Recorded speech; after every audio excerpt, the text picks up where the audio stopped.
Hello， 大家好，歡迎收睇我 channel 啊！咁今日咧嚟到山東健康呢度咧，我哋睇一睇呢個清水膠庫嘅示範單位啊！咁呢邊咧目前係有啲係現樓噶啦。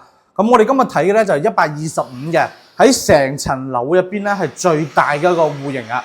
咁睇到入門咧係送咗我哋呢啲玄關櫃啊，但係咧質量好似有少少差喎，都爆晒皮喎。咁就唔知膠庫就咧會唔會有呢啲咁嘅問題啊？但係咧該講唔講咧就係玄關櫃呢啲儲物空間咧做得比較足嘅，即係你睇下該有嘅都有，將儲物空間咧用到極致。咁電子密碼門咧一樣係有嘅。咁但係有一點咧，入到門咧就係一個房間，我就唔知大家介唔介意呢一個問題啦。但係咧全屋咧都係中央空調嚟嘅。咁目前嚟講嘅話咧，呢隻戶型設計咧可能未跟上而家嘅一個時代嘅新戶型嗰隻，可能因為之前咧佢設計好嘅。咁你可以睇到啦，呢種窗其實都係舊式嘅嗰種噶啦。咁呢一間唔知係咪有整過定點樣咧？即係都甩晒皮甩晒骨嘅。咁應該膠庫就應該呢啲係要叫人哋整翻噶啦。咁廳嘅話咧就客餐廳一體啦。咁目測呢一個距離嘅話，1、2、3、4、5、6、7、8就去到5米3、4度嘅。咁其實呢個大橫廳咧都幾舒服下嘅。咁如果可以呢邊全開嘅話咧，我覺得佢嘅一個採光同埋通風咧會更加舒服嘅。咁廚房咧就喺餐廳嘅入門嘅呢個位置嘅。咁呢度嘅話咧一樣係用咗新嘅呢種大台盤，即係你洗鑊啊嗰啲都會比較方便啦。咁呢度咧其實係用你嘅燃氣嗰啲表啊，燃氣表嗰隻位置喺呢度嘅。但係佢呢個做得好嘅，佢呢個明窗咧係彌補翻佢喺樓中間嘅，因為佢呢個窗咧設計得比較大，而且係一塊玻璃整體嘅嗰一種。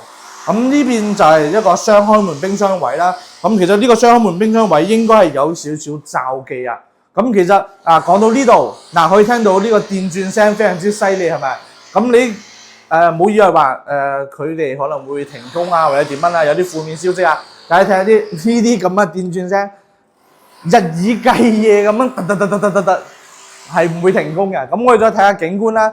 呢度咧就40樓嚟嘅，40樓個景觀咧前面基本上等於係無遮擋嘅一個狀態啦。嗰邊咧嗰邊就係拱北睇到山嗰邊係拱北，嗰度咧就係體育中心啦，即係好大一個圓頂嗰邊嘅。呢度就係人民西路，即係珠海其中一個主幹道。咁呢邊話咧就係新香洲嚟嘅。咁呢邊去坦洲話咧都係隔咗一條馬路啫，就比較方便啦。因為好多香港澳門朋友都中意去坦洲嘛，所以話咧呢度都會比較方便嘅。咁呢度咧又係一間房啦。咁呢間房咧講真嘅對住嘅呢個位咧，我就覺得唔係幾好。條路咧有少少衝住呢邊咁樣嘅 feel， 就睇大家介唔介意啦。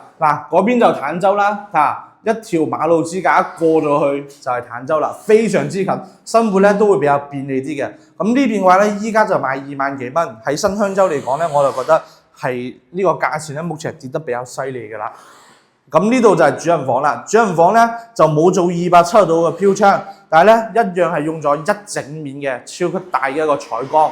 咁呢邊嘅話咧，視野同埋採光通風咧，都會因為呢個窗咧保持良好噶啦。咁入邊就係主人房嘅呢個衛生間啦。咁衛生間嘅話咧，其實佢有做開呢一種設計咧，我覺得係幾好喎。好多發展商係冇呢種膠標嘅，所以我覺得呢一點算係佢嘅特別之處啦。咁其他都好似冇乜特別，一樣係飄窗一樣係呢啲洗漱台呢啲。但係佢有一點喎，就係呢一隻門咧係會直衝床嘅。咁就唔知大家會唔會 care 呢一點啦？定係話喺呢度咧整翻個屏風之類嘅去隔開佢啦？咁今日咧就睇開嘅係呢一套山東健康125平嘅。其實你可以計係邊個位啦，2梯6火嘅。咁呢個前面嘅視野就冇遮擋嘅。中意睇山景嘅朋友咧，應該會中意呢一套係嘅呢個位置噶啦。OK， 咁今日咧我哋呢一套就簡簡單先睇到呢度啦。咁我哋下期再睇睇其他戶型啦。咁我哋下期視頻再見啦，拜拜。肥堅簡佬，殺財就手。